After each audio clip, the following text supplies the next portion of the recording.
Advocate ನಿಮಗೆ ನಮಸ್ಕಾರ. ನಮಸ್ಕಾರ.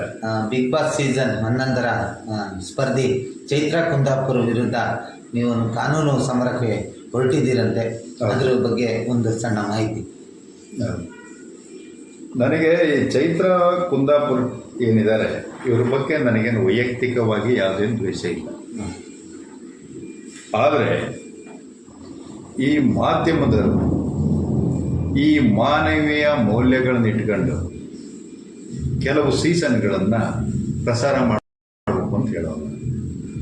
ಇವತ್ತು ಬಿಗ್ ಬಾಸ್ ಸೀಸನ್ 11 ನಡೀತಾ ಇದೆ.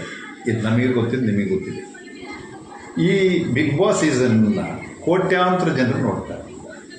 ಅದರಲ್ಲಿ ಈ ಕನ್ನಡದ ಖ್ಯಾತ ನಟರಾದ ಸುದೀಪ್ ಅವರು ಈ ಕಾರ್ಯಕ್ರಮವನ್ನು ನಡೆಸ್ಕೊಡ್ತಾರೆ. ಇದು ನಮಗೆ ಗೊತ್ತಿರತಕ್ಕಂಥ ವಿಚಾರ. ಇದರಲ್ಲಿ ಈ ಕಲರ್ಸ್ ಕನ್ನಡದವರು ಈ TRPಗಾಗಿ ನಿಮಗೆ ಗೊತ್ತು, ಈ ಚೈತ್ರಾ ಕುಂದಾಪುರ ಅನ್ನೋರು ಮೇಲೆ ಸುಮಾರು 11 ಕೇಸ್ಗಳು, ಅದರಲ್ಲಿ ಗಲಾಟೆಗೆ ಸಂಬಂಧಪಟ್ಟವು, ದೊಂಬಿಗೆ ಸಂಬಂಧಪಟ್ಟವು ಮತ್ತು ಚೀಟಿಂಗ್ಗೆ ಸಂಬಂಧಪಟ್ಟಿರ್ತಕ್ಕಂಥ ಕೇಸ್ಗಳಿವೆ.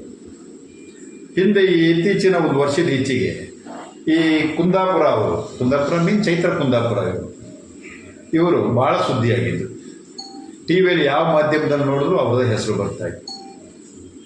ಏನಪ್ಪ ಅಂದರೆ ಈ ಖ್ಯಾತ ಉದ್ಯಮಿ, ಇವತ್ತು ಬಡವರ ಪರವಾಗಿರತಕ್ಕಂಥ RSS ಮುಖಂಡರು ಆಗಿರ್ತಕ್ಕಂಥ BJP ಧುರೀಣರವರು ಆಗಿರ್ತಕ್ಕಂಥ ಈ ಗೋವಿಂದ ಬಾಬು ಪೂಜಾರಿ ಅಂತ ನೀವು ಹೆಸರು ಕೇಳಿರ್ತೀರಿ.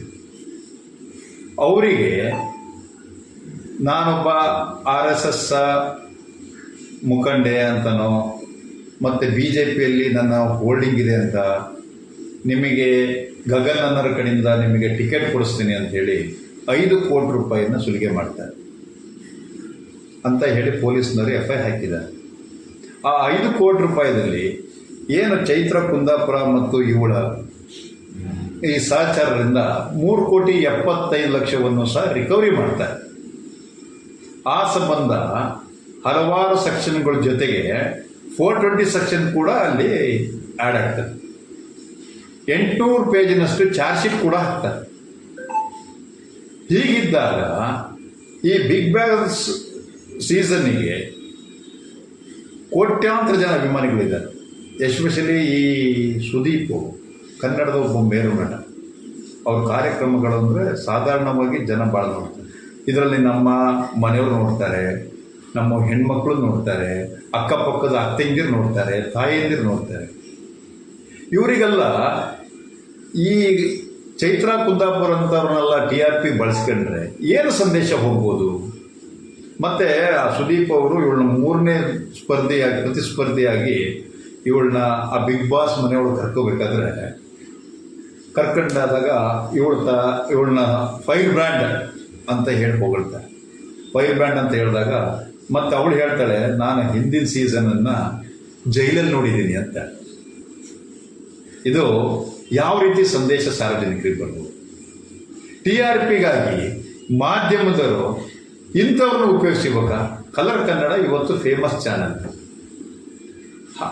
ಹಾಗಾಗಿ ಅವರಿಗೆ ಈ ನೋಟಿಸ್ ಮೂಲಕ ನಾನು ತಿಳಿ ಹೇಳ್ತಾ ಇದ್ದೀನಿ. ಏನಪ್ಪ ಅಂತಂದರೆ, ನಿಮಗೆ ಒಳ್ಳೊಳ್ಳೆ ಅಭ್ಯರ್ಥಿಗಳು, ಪ್ರತಿಸ್ಪರ್ಧಿಗಳು ಬೇಕು ಅಂದರೆ ಕೋಟ್ಯಾಂತರ ಜನರ ಇಂಡಿಯಾದಲ್ಲಿ ಸಂಸ್ಕೃತಿ ಇರ್ತಕ್ಕಂಥವ್ರು, ಸಂಸ್ಕಾರ ಇರ್ತಕ್ಕಂಥವ್ರು, ಸಾಕಷ್ಟು ತಿಳುವಳಿಕೆ ಅಂತ ಇರೋರು ಬಹಳ ಜನ ಸಿಗ್ತಾರೆ.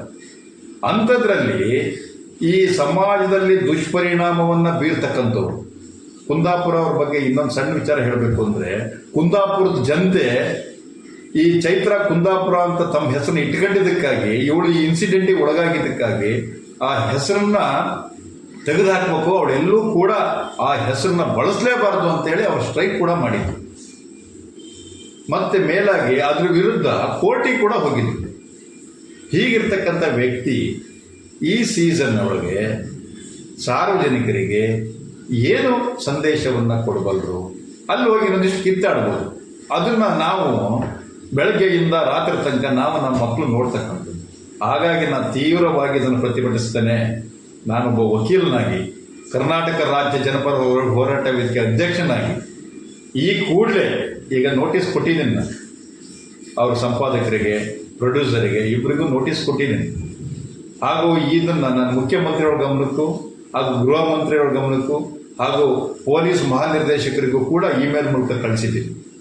ಈ ಕೂಡಲೇ ಅವಳನ್ನ ತೆಗೆದುಹಾಕಲಿಲ್ಲ ಅಂತಂದರೆ ನಾನು ಸೂಕ್ತ ಕಂಡ ನ್ಯಾಯಾಲಯಗಳಲ್ಲಿ ಹೈಕೋರ್ಟ್ ಆಗ್ಬೋದು ಹಾಗೂ ಎಲ್ಲೆಲ್ಲಿ ಪ್ರಸಾರ ಆಗ್ತದೆ ಎಲ್ಲ ನ್ಯಾಯಾಲಯಗಳಲ್ಲೂ ಕೂಡ ಅವಳ ಮೇಲೆ ದಾವೆ ಹೂಡಲಿಕ್ಕೆ ಕಾನೂನಲ್ಲಿ ಅವಕಾಶ ಇದೆ. ನಾನೊಬ್ಬನೇ ಅಲ್ಲ, ನೂರಾರು ಜನ ಅವಳ ಮೇಲೆ ದಾವೆಯನ್ನು ಹೂಡ್ತಾರೆ ಅಂತಕ್ಕಂಥದ್ದನ್ನು ಮನಗಂಡು ಇಮ್ಮಿಡಿಯೇಟ್ ಆಗಿ ಅವಳನ್ನ ರಿಮೂವ್ ಮಾಡಬೇಕು ಅಂತೇಳಿ ನಾನು ಕೋರ್ಕೊಳ್ತಾ ಇದ್ದೀನಿ.